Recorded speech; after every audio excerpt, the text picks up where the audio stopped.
So tonight we have Dr. Jen Wilken with us, and Jen is a licensed clinical health and neuropsychologist, writer, speaker, and mental health advocate. She founded a private practice with an appreciation that our mind, body, spirit, and brain are intimately intertwined and impacted by one another. She draws heavily on tools such as cognitive behavioral therapy, or CBT, and mindfulness-based techniques. She's currently pursuing her master's degree in creative writing with a poetry focus, which is awesome. That's what I went to school for. Um, Her first book, Quick, Calm, Easy Meditations to Short Circuit Stress Using Mindfulness and Neuroscience, is available for pre-sale. Is it still pre-sale or is it on sale? Still pre-sale. Okay. But it's ready. If you want it, it'll just be published and shipped April 1st. Oh, awesome. So you can find her writing for and in her community with her IG friends, of which I'm one. That's how we met. And it's very cool to have you here tonight. And she is at Dr. Jen Psych and an underscore on Instagram. But I shared just about everything she's ever posted in the last couple of days to get ready for this. So you can find it on our Instagram too. So join me in welcoming Dr. Jen Wilken. Thank you so much, Nick. It's really, I'm humbled. It's an honor to be here. One of the best parts of this year has been getting to know you better, been getting to know the NAMI family. I really, really appreciate you and all the work that you do. So welcome, everyone. It's nice to meet you. You might be thinking, why is this talk called Rewire for Wellness and not Wire for Wellness? The truth is that as we move through life, our brain is wired based on the experiences we've had. We aren't born with a set of wiring that we take with us throughout our life. Our experiences inform our wiring. Our brain, as we now know, is not static. It's ever changing. And most of us, if not all of us, especially this year, have experienced some type of chronic nervous system dysregulation, whether from chronic stress or trauma. And when we think of the concept of neuroplasticity, like Nick mentioned, which is the understanding that our brain is malleable, right? It's not static or set in its way. We tend to think of it through rose-colored glasses. Not to be a downer, we can develop new neural pathways in response to unhelpful experiences. So to heal, we need to rewire for wellness. And that's where the name comes from. That's why we're rewiring and not wiring. So in response to chronic dysregulation, which again just means our nervous system being in a state of chronic fight or flight, and we'll talk much more about this, our brain changes and adapts to cope, but the way it does so is only helpful in the short term. For long term, it's not a brain that can actually thrive. So let's explore what happens to our brain in response to chronic stress and trauma dysregulation. Just hands, has anyone heard of neuroplasticity? Okay. And we'll answer any questions. So before we look at how the brain responds to chronic stress, let's take a step back and talk about what happens in our mind, body, brain when we're in fight or flight, which is our natural stress response. So here's the thing. We are intrinsically wired to survive. Our fight or flight stress, which is our stress response, actually helps us live. Way back when, without fight or flight, we were at risk of being eaten by a saber-toothed tiger and the like. Saber-toothed tiger, by the way, is the example they give in every health psychology textbook. So I used it. But so in that scenario, when there's a saber-toothed tiger way back when, we'd sense a threat, right, the tiger, and immediately realize we have to fight or flee. Honestly, whoever realizes they have to fight the saber-toothed tiger, we've got bigger issues, but for the purposes of this, we'll keep it.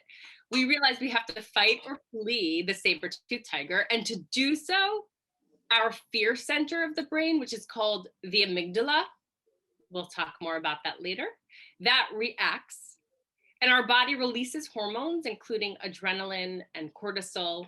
And then these hormones increase our heart rate, dilate our pupils, increase glucose in the bloodstream, and curb any functions that aren't needed for immediate action. And all this is done so that we can get ready to act when there's a threat. The absolute key, though, to the fight or flight response working as it was intended to is that when the acute threat is gone, when the tiger goes away, the brain and body return to functioning as usual. I don't know if you've heard this term, but we call that homeostasis, where we go back to sort of a balanced state. Unfortunately, even without saber-toothed tigers in the modern world, it doesn't take a lot to stress our system, and it doesn't take a lot to keep it more on than off. So what stresses our symptom now? Can anyone call out? What stresses our system? Any? Yep. What else?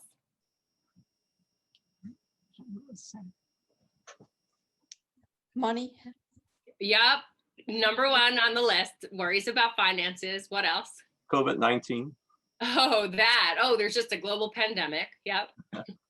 The news. The news. A few more. Anyone else? Job. Stress at work. Job, overwork. People are working, their research is in, by the way, people are working harder and longer while they're at home. Yep. Work. Our families. Families, responsibilities, exactly. So let's just, to be fair, let's also throw in political unrest. So it's safe to say that the threats that abound are constant, and so too we're on high alert for way more than we were actually built to handle. So we don't have saber-toothed tigers in modern life to worry about, but we have all these threats, right, that are constantly being thrown at us. And like I said, again, this is a year where that's all elevated. So our fight or flight response isn't going back to where we need it to baseline, right? We're not going back to homeostasis. We're staying in fight or flight. We're on high alert. So now what's happening is that we're doused in stress hormones and at greater risk for heart disease, insomnia, anxiety, depression, diabetes, decreased immune functioning, just to name a few. And that's not to scare you, that's just to really just get real about the impact of chronic stress on our minds, brains, and bodies. So to illustrate this concept, in other words, and to use images, I like to differentiate between what I call green and red zone stress, excuse me.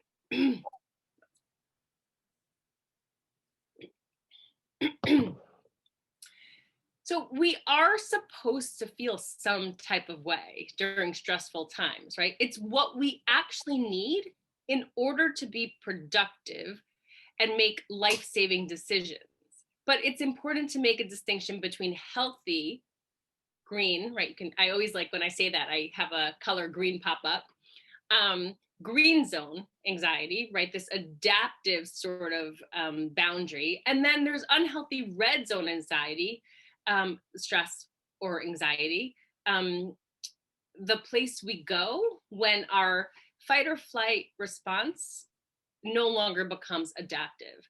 Actually, let me just quickly go back because I said stress and anxiety and I don't want to confuse anyone. Stress and anxiety I'm using interchangeably, but it's good to differentiate the two. I'll just quickly, for the most part, stress is an emotional or physical pressure experienced due to an external cue, like a stressor, like a work deadline, an impending move, right? That resolves once the stressor is alleviated. Anxiety is our response to stress elicited more by internal cues. So if you have like stories you tell about the stress, so the rumination, the catastrophe, right? The what if thinking. But I'm going to use it interchangeably. No need to remember that.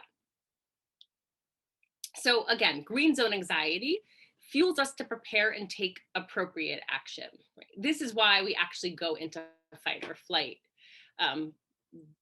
during which the amygdala fires more, our stress hormones are released. We can't live without this kind of anxiety. It propels us forward. A lot of people say, I want to eliminate stress, and I have to sort of reality test and say, no, you don't, because our stress hormones in moderation helps us focus, helps us create new memories, helps us improve our mood. They're especially helpful when problems start to feel more like challenges. And these hormones actually help stimulate creative thinking and new brain connections. So again, the ultimate goal is to use adaptive levels of stress and then not let us get to that area where we're in the red zone. In the red zone, we don't return to baseline after being propelled into fight or flight. Like we've been talking about thus far, we stay in this heightened state that doesn't serve us. And I can pretty much say I'm there. I think many of us are. I'm only going to speak for me. But we go from, in the red zone, we go from I need to take action to I feel helpless and overwhelmed, and then it becomes I'm exhausted, I'm depleted, and so on and so forth. So the goal is to keep our stress levels in the green zone space as much as possible and not let it get out into the red zone. So the question is, now that we talked about the fight or flight response, what happens in our brains when we're in chronic fight or flight mode? A lot. There are many brain changes, which points to the neurotoxic effect of many of the stress hormones. But we're going to focus on three main areas that change in size. And how many people are brain nerds out there like me? Anyone? Got a few, okay. Neuro nerds. We'll form a club afterwards. Okay, so we're gonna focus on three main brain areas that change in size. And it's a little technical, so stay with me. Thank you so much again for being here. So the brain volume of the hippocampus is decreased with stress, chronic stress. The hippocampus, I'm not sure if you've heard of it, it's seahorse shaped, that's how it's known colloquially. It works to connect and organize different aspects of memory and is also responsible for locating memory of an event in proper time, place, context, and it also helps us consolidate memory. So if that's decreased, we have challenges with our memory. And I've been feeling like my memory's a little bit off. And I even had a post on Instagram the other day where I had to remind myself, so I decided to remind the collective that chronic stress does impact our cognitive functioning. So if you're noticing being depleted and exhausted and having difficulty with memory, it could be stress. The amygdala volume is increased. The amygdala, like we talked about, is a structure in the brain's limbic system. Again, getting technical. The limbic system is the emotional seat of the brain that helps us determine whether or not a threat is approaching. And if so, if there is a threat, the amygdala sends out a signal, initiates the fight or flight response, and then helps indicate when the threat are gone. The threat is gone. But here's the thing, when the amygdala is bigger, when it grows in response to chronic stress, two things. It remains hyper alert so that even non-threatening stimuli seem to be a threat, and also it's harder to go back to baseline. I don't know if anyone's experienced this, and it's very much part of a trauma response where even unvalenced things become valenced because our amygdala is working on overtime. And then the third area of the brain impacted through chronic stress is the prefrontal cortex. So right over here, literally here. And that's primarily responsible for higher order thinking and executive functioning, such as attentional control, planning, problem solving, emotion regulation. And when we're in chronic stress, we have less bandwidth and it becomes harder to focus. The last brain change, and there are others, but these are the ones that I specifically want to talk about. The last one I want to focus on is the connection between the amygdala and the prefrontal cortex.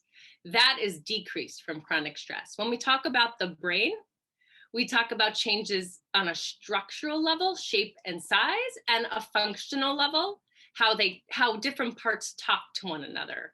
So the way the frontal cortex, this, talks to the now enlarged amygdala is decreased. And why is this important? Well, when the logical prefrontal cortex captain of the brain is not as connected to the amygdala kind of has no recourse. It just runs wild without rational thought. I want you to listen to this, because here is the most empowering thing I am going to tell you all night, in my opinion. Research confirms that every brain change that I just mentioned is reversed through mindfulness practice, consistent mindfulness practice. If you look at the research, everything that I just mentioned, you go in reverse when talk about the brain impact of mindfulness practice. And to me, that is extraordinary.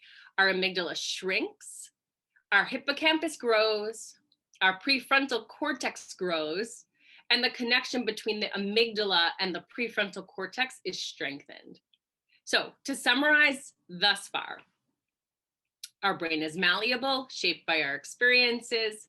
This is true for experiences that both serve and don't serve us. We are wired to survive, and our stress response is an evolutionary privilege until it's not. When our fight or flight response is more on than not, we're more at risk for mind, body, brain unwellness, and even our brain is impacted. Mindfulness practice can reverse the impact of chronic stress / nervous system dysregulation and help us rewire for wellness. How are we doing so far? Good? Okay. Intriguing, no? For the brain nerds, it is. Just give me 1 second. Okay. Since mindfulness can be such a force in our healing, and like Nick referred to, my book, I literally wrote a book on the healing impact of mindfulness. Let's delve into mindfulness. So what is it? I know what it is. It's definitely a buzzword, but what is it really? So from a historical perspective, mindfulness practice is thousands of years old. Many religions and cultures have taught the tenets of mindfulness, but probably Buddhism holds mindfulness at its core more than any other tradition. According to ancient Buddhist philosophy, mindfulness was practiced with the goal of the cessation of personal suffering. But in more recent times, I think the late 70s, early 80s, mindfulness has been applied as a secular adjunctive psychological technique by someone named Jon Kabat-Zinn, Dr. Kabat-Zinn. I'm not sure if you've heard of him. And he began to use mindfulness to help people with chronic pain relate to their suffering in an alternate way. And so he's really the founding father of mindfulness in Western culture and as applied to psychological intervention, stripped of any religious or traditional affiliation. And he defines mindfulness like this. And this is the definition that I use in my practice. Mindfulness is a state of greater awareness cultivated by paying attention on purpose, in the present moment, and without judgment. On purpose, in the present moment, without judgment. Let's delve and parse each of these. So, paying attention on purpose. When we don't hone our focus on purpose, we tend to operate on autopilot. How many of you know that feeling of being disconnected from self when you're on autopilot? It's the type of feeling when you're driving and you get somewhere and you're like, how did I get here? This is when we get lost in doing and we find ourselves striving and struggling to get stuff done instead of being in the present and really appreciating the moments of our lives. So in contrast, when we are paying attention on purpose, we start to live more consciously. We're more awake, we're more fully ourselves, and we notice the beauty of life. So that was one, paying attention on purpose. So that's the opposite of being on autopilot. It's living consciously. Then we engage in the present moment. Well, when we're not in the present moment here or now, where are we? We're dwelling in the past, grasping and replaying it, or projecting into the future, trying to anticipate the unknown and often catastrophizing those what if statements. I'm not trying to say that we can't finally remember things or plan for our future, but when we ruminate the past or about the future in an effort to manipulate what we can control, we place ourselves at great risk for this kind of chronic stress, even anxiety and depression. Of course, it's natural to want to go back, right? I don't want to give you that illusion or make you feel wrong for that. It's natural to want to go back in our minds to somehow correct what happened. Yet it's hamster wheel thinking, because as much as we want to change something or control the future, we can't. So we can't control the future. We can't change the past, no matter how much we want to. So when we're mindful, we hone our clarity as we attend to every sensation as it unfolds in any given present moment experience. When we accept the present moment as it is, we let go of the tension caused by wanting things to have been or to be different. And for me, this has been a game changer. And of course, this is more theoretical now. It's hard without having immersed in this. I hope you're getting a taste of it. And then the third element of Dr. Kabat-Zinn's definition of mindfulness is noticing non-judgmentally. When practicing mindfulness, we're not trying to control, suppress, or stop our thoughts. I actually think as a mindfulness practitioner, that's one of the biggest myths. How can I clear my thoughts? How can I clear my mind? That's not true. We can't push our thoughts away if we wanted to, right? It's just not possible. We have thousands upon thousands of thoughts a day. But rather, mindfulness helps us pay attention to our experiences as they arise without judging or evaluating them in any way. So to me, this is the essence of mindfulness. When we cultivate a state of clarity in which we suspend judgment, we get to become witnesses of our present moment experience. And staying present non-judgmentally allows us to let go of negative rumination, which is just a passive dwelling upon negative thoughts. And we call that state our wandering mind. And there's no way to keep our minds from wandering, like I said, right? There's no way to say, mind, stop wandering. And there's no such thing as completely clearing our minds. Again, the biggest myth I see all day, every day. However, we can note our wandering mind with compassion, with loving kindness, with non-judgment. And again, it's not easy. This is all a practice, right? Of course, there's a temptation to judge our experience as good or bad, but letting go of judgments helps us see things as they are, rather than through the filters of unhelpful conditioned modes of thinking. So I'm going to summarize this. I know that was a lot of information. Mindfulness practice is an action we can take. We practice mindfulness to elicit the state of mindfulness. Mindfulness is the state of consciously and deliberately noticing what we are attending to in the present moment instead of remaining on autopilot, and doing so without attaching judgment. Even when our mind wanders in rumination, we notice it, and without judgment, we bring it back to present moment reality. Does that make sense so far? I know it's a lot of information. Okay. So now that we know what mindfulness is,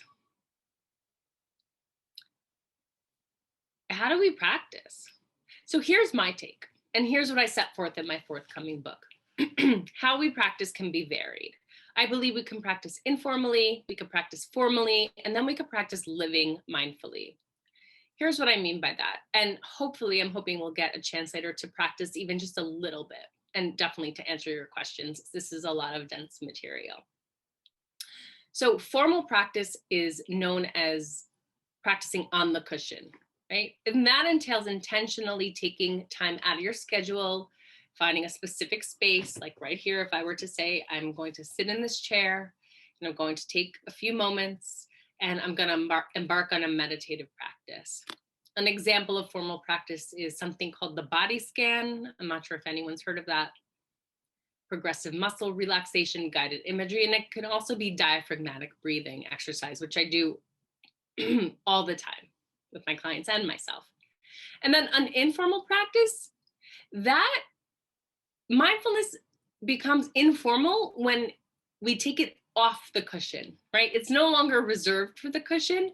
In fact, practicing informally means that you don't have to be sitting anywhere at all to stay non-judgmentally present to every sensation as it unfolds. What informal mindfulness practice means is that you can rest in mindful awareness no matter what you were doing, literally. So we can take our everyday life and incorporate mindfulness into that. We can mindfully wash our dishes. We can mindfully walk. We can mindfully eat. We can mindfully shower. And I actually have practices, and I am not trying to plug my book at all. It's just I'm referencing it. I have many informal practices in the book as well. There's even a mindful coffee drinking. But there's a Zen saying that goes, when you drink, just drink. And when you walk, just walk.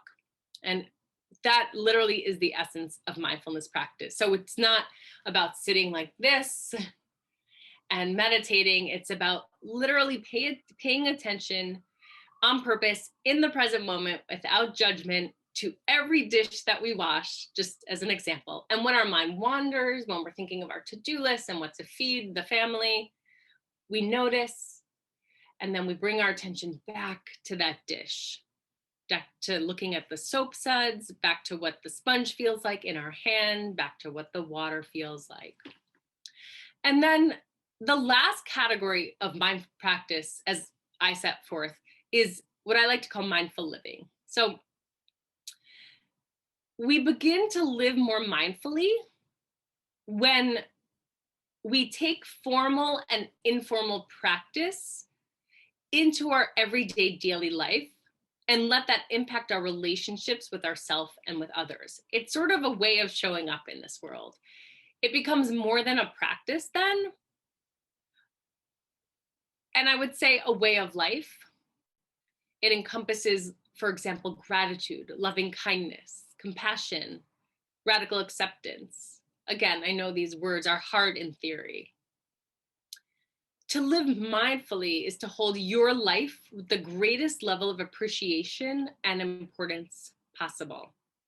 It's about standing in our own self-worth, offering up compassion, self-care, self-love. It's about approaching our relationships to ourselves, to others in our lives with empathy, kindness, compassion, grace, and non-reactivity.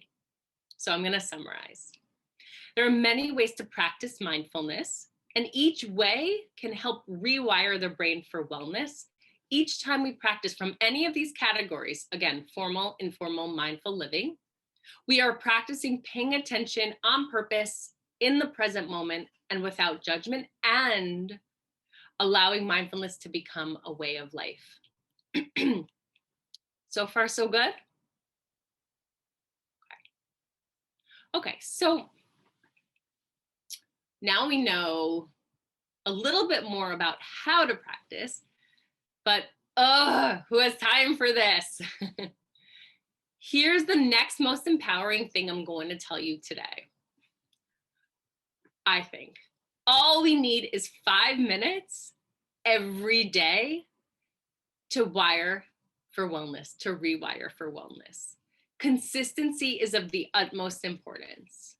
5 minutes a day, every day, will do more for the brain and our overall wellness than 1 hour once a week. Why? I don't know if anyone on here follows on Instagram or is in community with me, but can anyone guess why? It's a post we posted today. Nick posted as well. 5 minutes a day, every day, because I don't mean to put you on the spot, I'll just say it, but repetition rewires the brain. Our brain thrives on repetition. It's similar to lifting weights. Hoisting 5 to 10 pound weights for 5 minutes a day every day actually can change your physique and make you stronger. Obviously, the changes won't happen overnight. I mean, okay, maybe 5 to 10 is what I'm doing, but the changes won't happen overnight. But in time, the results will absolutely become noticeable because our muscles, like our brain, respond to consistency. In fact, again, with our muscles, practicing 5 times a day has a bigger payoff for our overall being than 1 hour once a week. And of course, it's harder to measure the brain's progress. We can't look in the mirror. We can't see our neurocircuitry forming those beautiful new healthy pathways in the same way we can see our muscles strengthening. And that's harder, of course, to hold in mind when we don't have tangible evidence. But over time, we will 100% feel it, even if it's subtle. Also, 5 minutes a day cues the mind to safety, right? 5 minutes a day of telling the brain that's been in chronic stress or trauma response, it's okay, sweetheart, it's okay. It's okay, sweetheart, it's okay. Does so much to just let it know that it is okay, that we got this, that it's safe. It's not always in danger, that the amygdala doesn't have to grow, that it doesn't always have to find threat in the environment, even when there isn't any. So imagine that, rewiring our brain for wellness in 5 minutes a day. I'm in. Okay, so there's a catch. Of course there's a catch, right? There's another component. So just like consistency is crucial, so is another C, and that C is compassion. The 2 C's vital for practice: consistency and compassion. Consistency, a la practicing 5 minutes a day, just 5 minutes every day, and then compassion for when we don't practice, because hey, we are human. So judging our practicing, or judging our not practicing rather, is diametrically opposed to the essence of mindfulness as we have just defined it. So when we don't practice, we need to bring the compassion. Compassion doesn't mean we aren't accountable. It means we're accountable and compassionate when we need to start again. So I noticed that one of the number one things my clients and myself struggle with is compassion. How many here struggle with bringing compassion to self? It's a process, and that's part of the work. I like to say practice makes practice, practice makes present, and practice makes neuroplastic. Compassion is absolutely key to this process.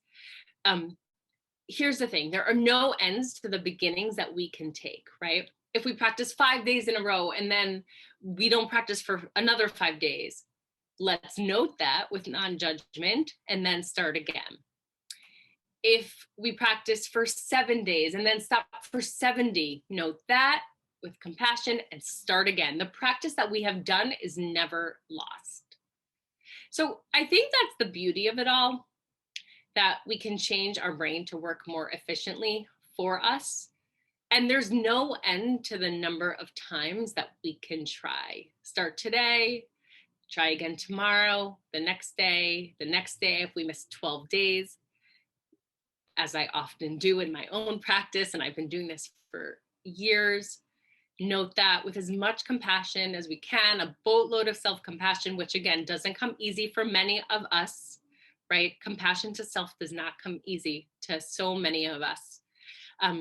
But when we can afford ourselves that compassion, it's truly a game changer. Oh, and another thing, there's no race, there's only showing up. You're not competing with anyone. You're not even competing with yourself. Okay, so I'm not sure if I should go into this. I'll go into this. It's a little technical. I'll go fast. What part of this, all this, actually helps turn our stress response off, leading to more efficient brain wiring? Okay, so two things. Research is, good question, Jen. Research is still parsing out exactly how mindfulness practice can help reduce our stress that then leads to rewiring for wellness. But it's likely that practicing the cultivation of attention on purpose in the present moment and non-judgmentally, I just said the definition of mindfulness, helps reduce the stress that we have by past or future oriented thinking from rumination. Rumination is stressful. Having thoughts upon thought is a stressful endeavor. And mindfulness practice can help reduce this type of thinking that can help us feel more relaxed and more in control of our thought process. And that's one way in which mindfulness helps, the mechanism of action, I should say, by which mindfulness helps reduce stress. Another way is by something called the vagus nerve. Mindfulness practice stimulates the vagus nerve. I really just wanted to say it so I could say the vagus nerve. This is the 10th cranial nerve, and it's extraordinary. It's called the wandering nerve, and it's one of the longest in the body. It travels all the way from the brainstem to the abdomen and snakes around a lot of the crucial organs. But one of the most extraordinary fact about the vagus nerve is that it's instrumental in regulating our heart rate and breath rate. So when we practice mindfulness, the vagus nerve actually takes note, and it's like, oh, okay, I see you. You're practicing mindfulness, and since you're doing so, we're gonna, calibrate the body to breathe a little bit more slowly. We're gonna tell the brain there's no threat. It's okay to relax. The parasympathetic nervous system has permission to take the reins. The parasympathetic nervous system being the opposite system to the sympathetic nervous system, which is our stress response. So to summarize, and I could send these dots to you if anyone wants these. I could send some of these nuggets to you if that's okay with Nick. I can email him. He can give it out somehow. But to summarize, mindfulness practice will allow you to live with greater awareness as you attend to life on purpose and with less judgment, maybe even with more compassion. Mindfulness practice provides you with the coping skills to recognize life's stressors and can help you reduce stress to levels that fuel you appropriately. Like we talked about, there's appropriate stress, and then we get into that danger zone where it's no longer helpful. Mindfulness practice for 5 minutes a day, every day, reminds our brain that it has the capacity to wire for wellness. We also need compassion, wink, wink. Mindfulness practice will require a conscious effort and hard work, but it's a continuous journey. So I have some notes in my head about where and when we could practice to tell you. And then I have an experiential in mind. I guess let me just say this. A note for now. We're in the middle of a global pandemic. It's been a rough while. I think this time calls for more mindful living. It calls for noticing. It calls for appreciating. It calls for being conscious to the world, this earth, what it needs and what those living in it needs. Through mindfulness practice, we can learn to cultivate more gratitude for each moment we experience, even when it feels uncomfortable. So I think mindful living and mindfulness practice gives us the chance to elevate the being in human being, because here's the truth. The absolute truth of it all is that we cannot choose how life unfolds. We can choose how to respond to what unfolds. And although it's difficult, if we work on choosing a more mindful lens, we bear less suffering and we create a kinder place to be. That's the end of my more formal talk. I'd love to take questions and then do an experiential. If it feels safe to do so, you can participate. Sure. Awesome. Thank you, Dr. Jen. Pleasure. All right. So you're ready for questions? Should we have questions or should we practice first? What do you think? What do people want? What do you think, everybody? Do you want to do a practice first, or do you want to do question and answer? Let's see. Questions. Okay. All right. Let's do questions first. And I'll go in the order that I received them. All right. So first question is, I am constantly looking for solutions to problems that can't be solved, and in parentheses, genetic disease. But for the life of me, I can't stop trying to solve the not solvable. My dissociation is in part to blame, I bet. So what then? Well, we're not going to answer this, right? In terms of just tying everything in and not in a like lovely bow right now. But first of all, I want to say that the insight that you have is extraordinary. Not many people have the insight that they are trying to solve problems that are unsolvable. So there's that. And then from a mindfulness perspective, there are a few ways. Can you just note that you're trying to solve the unsolvable without judgment? Is there judgment around that? Are you judging self? It sounds like there might be a little bit judgment. Can you bring compassion to self for trying to solve something that is literally unsolvable? It's like chasing perfection, right? It's a phenomenon that does not exist. And so no matter how much we try, we won't ever reach it. But then what happens is that we beat ourselves up for trying to reach it. So if you're beating yourself up for trying to solve the unsolvable, please note that and see if you could bring some compassion for that. And then I would say practice reframing, and this goes into CBT a little bit, cognitive behavioral therapy, sort of mashing it up with mindfulness, is I would notice without judgment what exactly is coming up for you, and then see if you could reframe in the vein of more radical acceptance that literally the utility of the thoughts that you're having is to make you suffer. There's obviously an adaptive part, right, for you, right?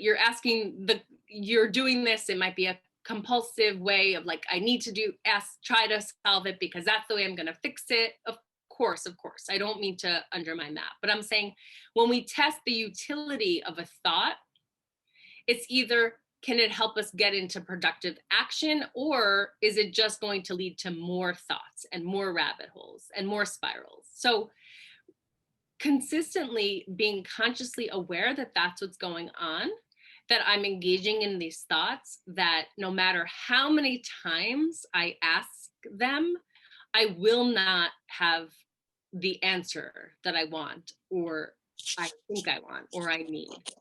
And so starting from there, and if you do dissociate, I would definitely recommend seeking out support for that to help you get more embodied and back in your body. And I'm wondering if some somatic work might help you as well. Mm-hmm. Awesome. And we have a support group that's specifically for that. It's actually, you do? Yep, it's tomorrow. Oh, that's extraordinary. Yeah. Tomorrow night. It's called Regaining Our Sense of Self. Mm-hmm. So whoever asked that question, mm-hmm. I just learned this. I'm not getting paid to plug it, but that might be a group that would benefit you. Oh, yeah. And anyone is welcome. We just ask that you register first. That's all, to keep them safe and confidential. Oh, sorry, I didn't. Oh no. What time is that group? I'm like, everyone join. What time is that group, Nick? No problem. It's tomorrow night at 7 p.m. And it's actually every Friday at 7 p.m. We have it. It's a weekly group. Yep. So you are welcome. Anyone is welcome. All right. I lost my place in the questions. Here we go. Okay. Can you be too compassionate to self, and how does discipline factor in? So that's a really, really good question. So I don't believe that there's too much compassion for self. What I believe is that we have to hold compassion in the same mind space that we hold accountability.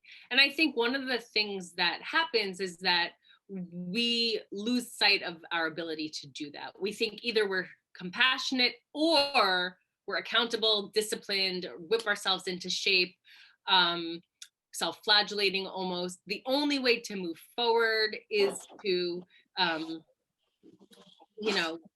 call ourselves names and scream at ourselves and berate ourselves. And I think the more that we can hold in one single mind space, which is vast enough for all the thoughts and all the feelings, that we can have both compassion and accountability, I think that that might help. And that in itself is a practice. That's definitely been a game changer for me, because without compassion, there will never be growth. Even based on, according to mindfulness theory, of course, but even learning theory, right? Psychological learning theory. We're told to validate every successive approximation towards any single ultimate goal. Meaning, if we don't validate the baby steps, the approximates, we're not going to get ultimately to that goal. So see if we can hold in mind both compassion and discipline. They don't have to contradict one another. Awesome. Hope that answered it a little bit. Yeah. I realized I'm reading and concentrating, and I looked at myself and I look mad, but I'm not mad. I'm just trying to do something. So, Ed, you had your hand up for a minute. So do you want to ask a question? Do. Sure. I heard you talk about formal and informal. There was one more in there too, wasn't there? Mindful living. Mindful living. And then my other question, I guess, would be, this book of yours, is this on mindfulness practice? Yeah, that's sweet to ask. The book, I basically gave you an overview of the book. But what's special about the book is, in my humble opinion, and may it be of service, is that it has actionable practices, right? Divided into informal, formal, and mindful living that you can do, that we can all do anytime we want. And so it goes over the science. It also talks, oh, sorry, interrupted. That's right. What's the name of the book so I can look for this? Nick, will you put it in the, should I put a link in? Yeah, and send me something too that I can post later as well. Yeah, feel free, put it in the chat. Thank you. Yeah, absolutely. No, thank you. Yeah. Yeah, don't be. And anyone who orders it and talks, and eventually maybe we can, sorry, I feel like I'm saying things that haven't had the like, okay, from Debbie and Nick, but we can, I'm so happy. It would be my absolute pleasure to, if you buy the book, to come back and like go through some of it with you on some night. But again, I didn't get permission. I'm just saying these things. That's okay. It's okay. It's convenient that you take everything and put it into a book, honestly. And I mean, you did it for me, and then to be of service. So yeah. All right, awesome. So, and I will on social media share the book and where to get it, and all that stuff too. So one more thing, Nick, this is the number for every Friday as well? This link that you came into here with, there's actually, we have so many groups that I split them into different rooms. I will put the link in the chat where you can find the schedules for all of the groups. Okay, I'm just learning this computer. That's why I raised my hand and didn't put anything in the chats. Oh, that's all right. No problem. All right, thank you. Yeah, no problem. Nick, Yes. I had or not. Okay, yeah. James, can you hang on for 1 sec? I have a couple other people who put them in the chat first. Okay. All right. Thanks. No problem. All right. Let me go back up here. Okay. What if, these are what if questions. What if you always seem to be unable to concentrate because your mind is always spinning? How would you use mindfulness? Also, what if you have 2 autoimmune diseases that cause brain fog and you deal with PTSD/anxiety? Yeah, such great questions. Okay. So let me tackle the first. The first one was, what if you always seem to be unable to concentrate because your mind is spinning? My answer to that is that's the practice. There's no practice. There's nowhere that says that practice has to be, I'm the best concentrator and I can focus my attention so well. The practice literally is in the practice. So the practice is noticing, like getting curious about your experience without judging it. Okay, so I started to take a breath and then I was thinking about dinner and I noticed the sensations of hunger pains. And then I was thinking, that conversation I had yesterday, did I say things okay? And then can I notice that? Can I be with it as a non-judgmental witness? Can I take a step back instead of engaging with it? Can I just witness that? And then maybe, depending on the practice, can I bring my attention, redirect my attention back to my breath or back to the dishes I was washing, or back to my walking practice. And then if that happens 100 times per moment, that's still practice, right? I'll have some clients and we'll do breath work and they'll say, I was wandering and I redirected to the breath. And then 30 seconds later, I had to redirect again. And I'll say, and congratulations, you practiced. Let's just notice, what was that like? Get curious. Then the next thing is, I could get on a soapbox about that, so I'll stop there. But the next thing is, and this is a great question. I have autoimmune disorder, and I have brain fog as well. And the key is being compassionate, which is very hard. I'm happy to speak to whoever asked this question. I share this and I disclose this because self-disclosure is an art as a therapist, but I truly want to create awareness about this and how even through the threat of living with a chronic condition, we can live our best gentle life.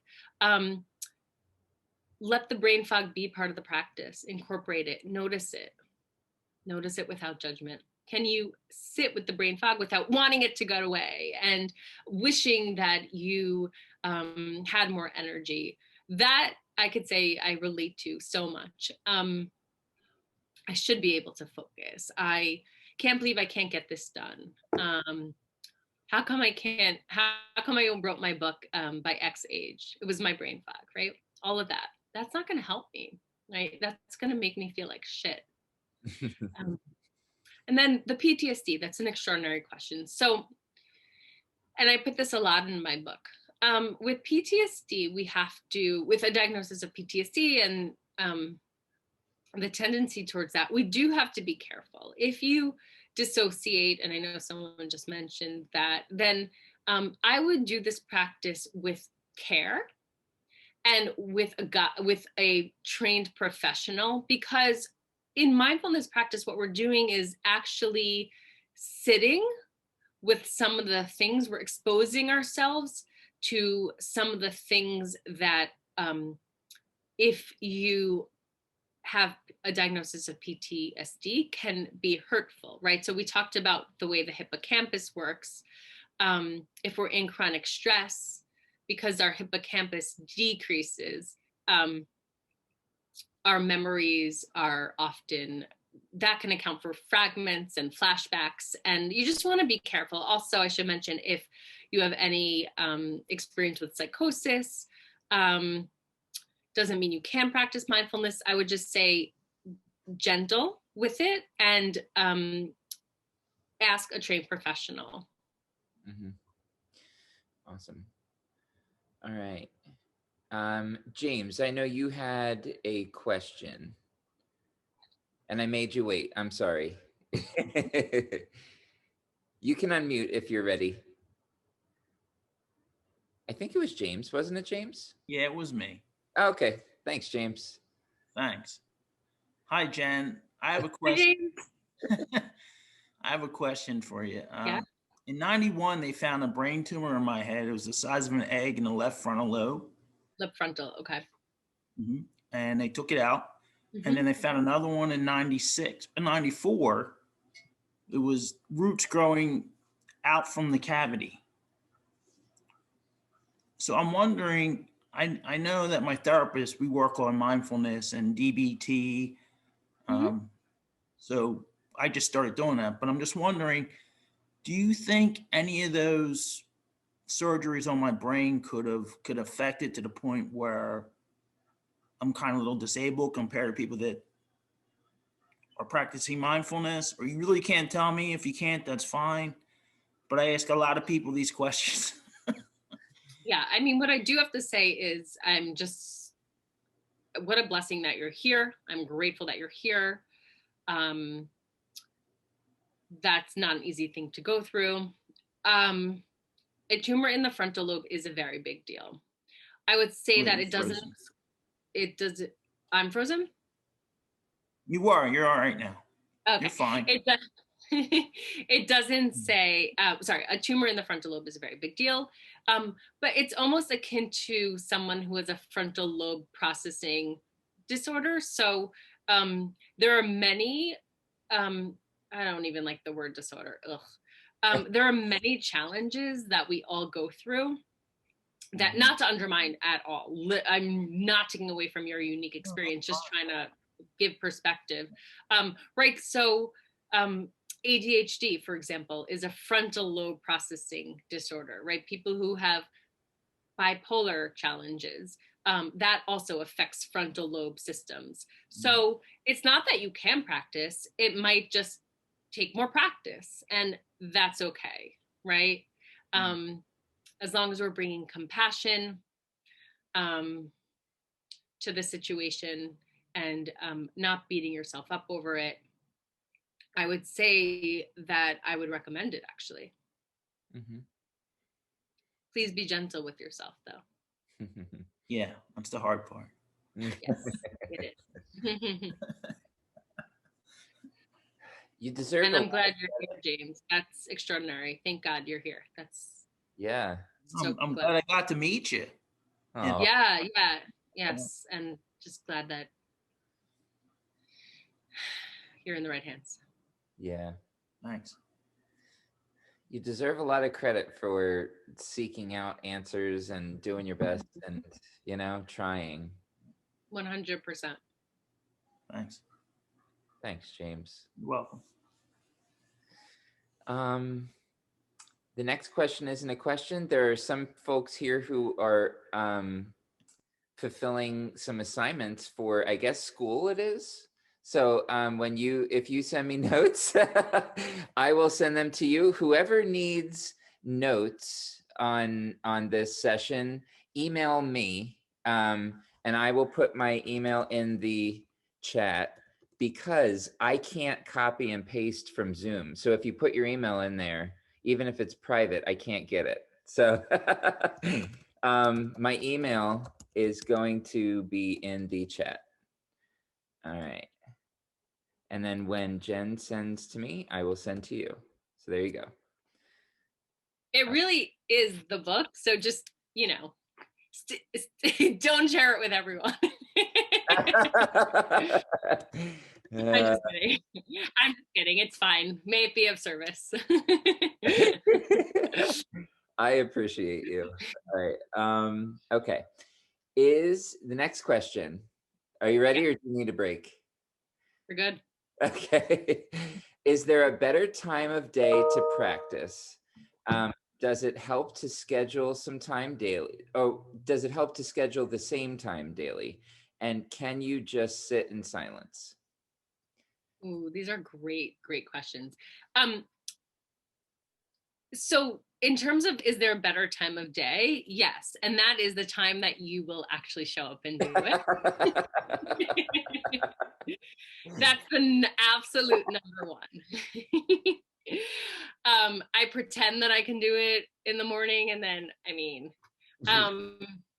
so the time that you yourself can show up, yes. And we just said our brain thrives on consistency. So if you could have a set time, that's ideal. And if you can't, you're still practicing. But yes, great question. So those two questions. And then also, there is a theory though, that to be most efficient, we can tack on mindfulness practice to a habit that we already have, like a keystone habit, right? So a keystone habit is a habit that we're doing anyway, like brushing our teeth, or it's a habit upon which we can then add other habits. It's like a snowball effect. So for some people, exercise is a keystone habit because when they exercise, they then start to eat better and start to take supplements and start to walk more or start to, et cetera, et cetera. It snowballs. So for me, and this says a lot about me, but I like to tack my mindfulness practice on to my drinking of coffee. That works best. So I'll be drinking coffee. I'll incorporate a mindfulness practice into the actual drinking coffee. And then from there, I'll actually go into practice. Yes, a moment of silence. Totally practice. Stillness is practice. Here's the thing though. Your mind is going to wander. And what are you going to do with it, right? The key is to notice where the mind goes and either to just keep noticing from one thing to the next, right? So notice, okay, I'm thinking this, then a bird chirping, notice that, like follow it with non-judgment, right? Like follow your mind without engaging or delving deeper, just follow it wherever it goes, or redirect your attention back to a neutral stimulus, like the inhale and exhale of the breath, or again, the dishes that you're doing, or to whatever present moment experience that you're doing in any given moment. And that actually that's the difference between focused attention and receptive attention. So focused attention is when we focus on a neutral object, so the breath. So we redirect our mind from where our minds are wandering back to a neutral object, such as our breath. Receptive attention, we don't necessarily use the breath or another object to focus. What we do is we open up our field of awareness to anything that arises. So like right now, I'm noticing some wind, and then I'm noticing how this bracelet feels. And then I'm noticing coming back here, present with you all, like that. And again, this is very abstract.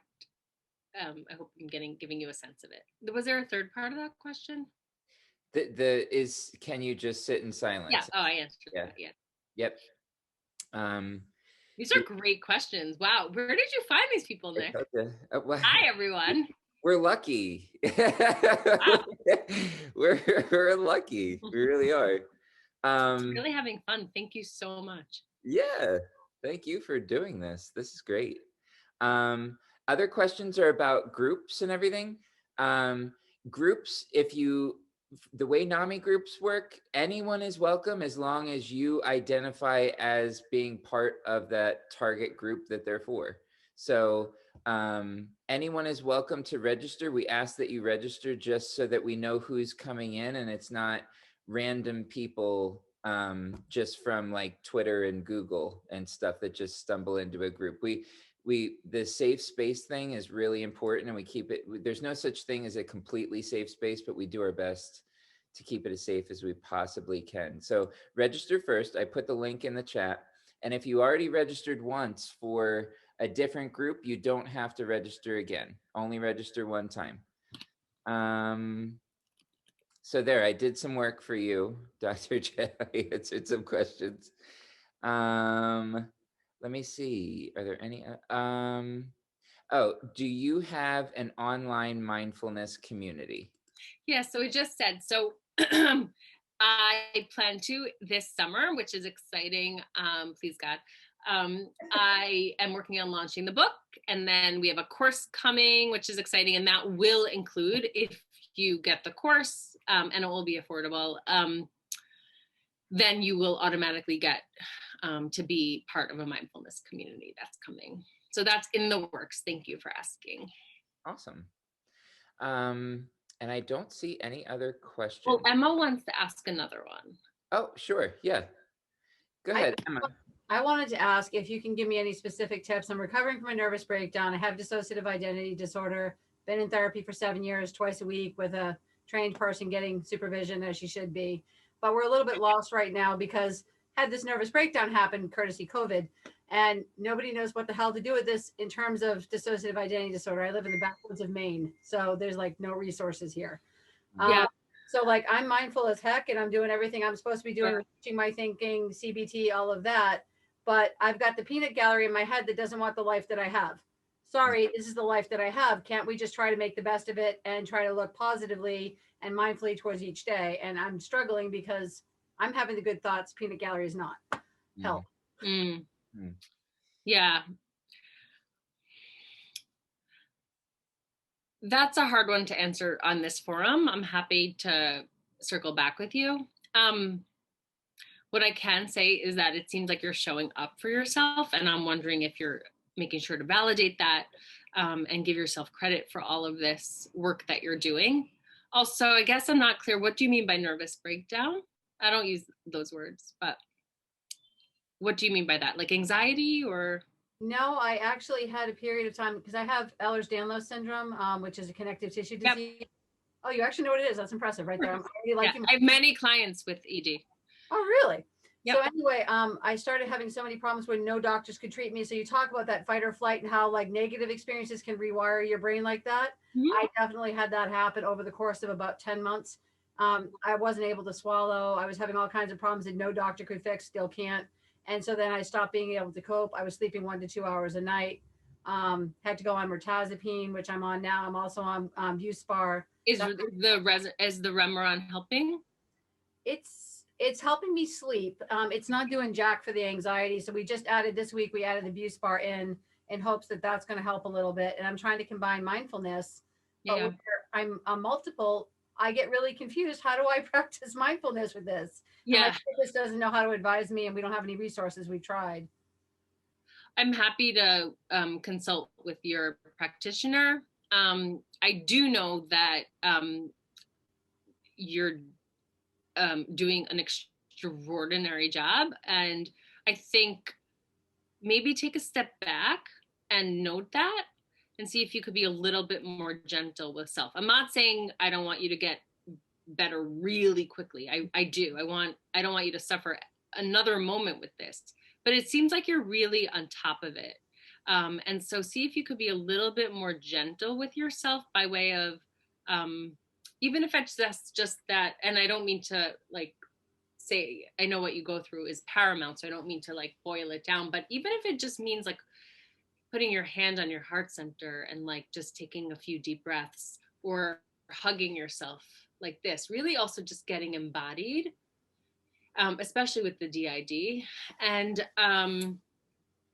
just reminding yourself you're safe. I mean, moments like that can go such a long way. We take them for granted, but they can go such a long way. I mean, really like floored by your commitment and to your own wellness. And I'm happy to consult with your practitioner and just sending my love and care.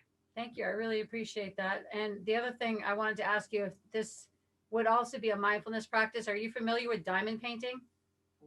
I don't. I'm not. Mm-mm. It's this little pen that you take, and it's got these little beads, these glass beads, and it has a canvas with numbers, sort of like. Oh yeah. Yeah. And you That's put that is, yeah. like that. So I was thinking of taking that up starting this coming week as a mindfulness practice to try to help. Yeah. It'll Yeah, help yeah. kids in the system. Good idea. Great idea. That's cool. Okay, cool. That's great. Show us too. Can you show us? Yeah. I'm gonna do it. Yeah, Do it and then show us. I will do that. I got to tell you, out of all the support groups I go to, because my state of Maine has none of these available for Zoom, the ones in Bucks County are the best. Oh. Oh. Well, Emma, Kate in the chat too wanted to let you know that she leaves notes around reminding herself that she's doing a good job.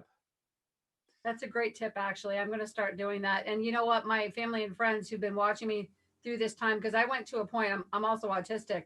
So when I got to the worst of my pain and the worst of my sleeplessness, I was nonverbal.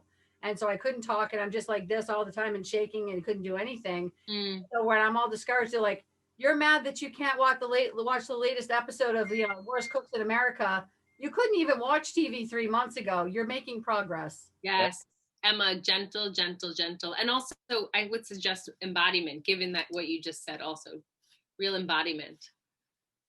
Oh, thank you, Emma. That's awesome. All right. I think that's all the questions I see. Anybody else have any?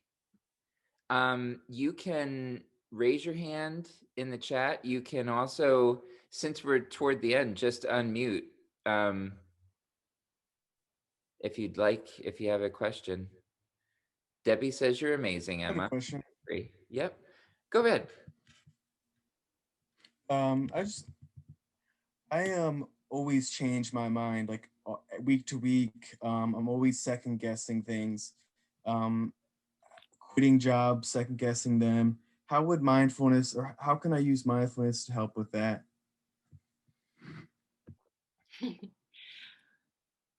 I definitely want to know more specifically, but I guess seeing if you could sit with some of what part of what mindfulness is exposing yourselves to the uncomfortable things and knowing that it's okay, that right, like that that these feelings are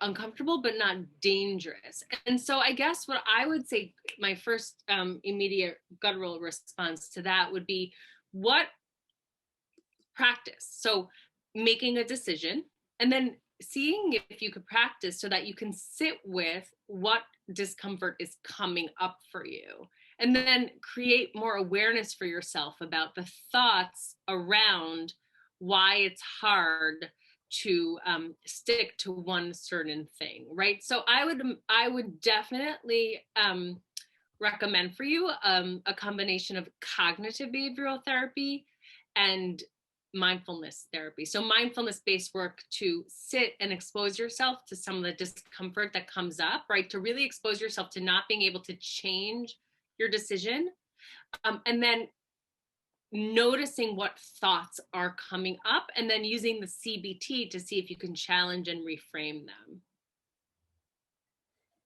Thank you. But that's off the cuff. I don't know background and context, so I hope that was helpful. That was helpful. Thank you. You got it. Thanks, Kevin. All right. Should we do just a quick "I'm okay, sweetheart"? Yeah, I forgot about that. Yes. Yeah. So the questions were so good. I'm here. So if you feel safe, I'm here with you. And only if you feel safe. We're going to take an inhale, hold, exhale, pause. Okay, and we're going to keep our hands on our heart center.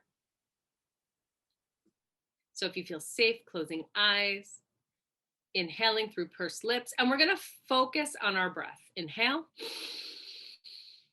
hold, exhale through pursed lips.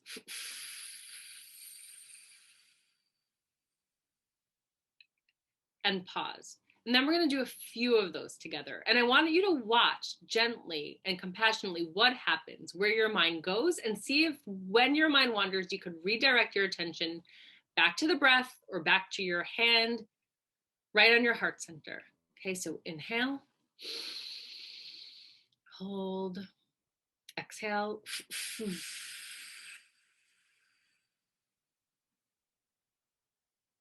Pause. And just notice. Notice what comes up, where your mind goes, what sensations you're experiencing. Notice without judgment. And then bring your attention right back to the breath. Inhale. Exhale.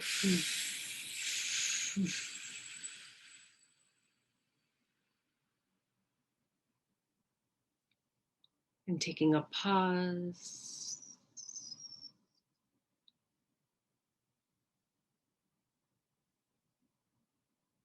And back to the breath. Inhale. And exhale.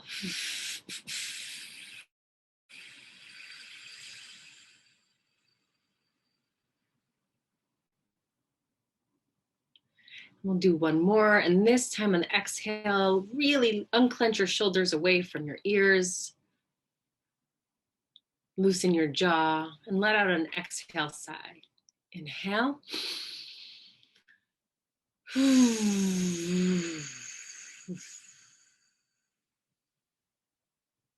Keep your eyes closed and pause. Just notice how you feel. There's no one right way to feel. There just is how we feel. And slowly, only slowly, just opening your eyes, coming back to center, to the collective.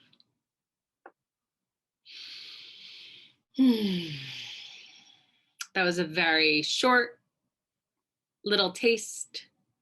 I hope that was helpful. I'm so glad to be here with all of you. So glad to have you. We're fortunate to have you. So thank you for everything. It's my pleasure.